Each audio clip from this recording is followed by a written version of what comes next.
Le carnet d'entretien de cet immeuble à condo est déjà établi et les frais de condo seront ajustés en conséquence. Ils passeront de 280 à 350 dollars par mois, ce qui représente une augmentation de 840 dollars par année.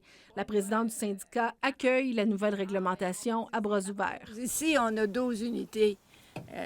Moi, je suis responsable de ces 12-là. Alors, si on a à diviser un 40 000 par 12, tout le monde n'a pas cet argent-là. Plus les frais de condo sont bas, mieux c'est.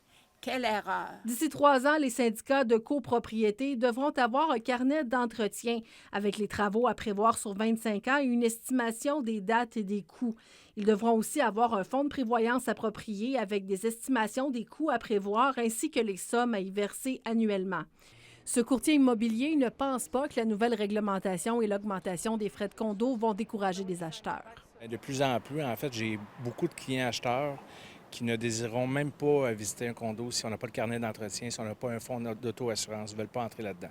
Parce que ça dénote une mauvaise gestion du condo, là.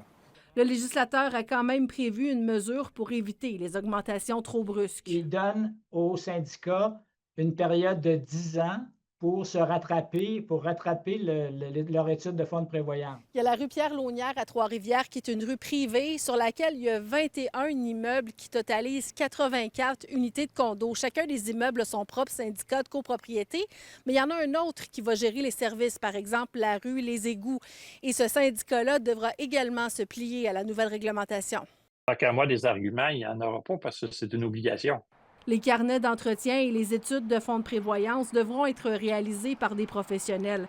Dans la mesure où il y a une trentaine de milliers de syndicats de copropriété au Québec, Maître Paradis recommande de ne pas attendre à la fin du délai de 3 ans pour faire des appels.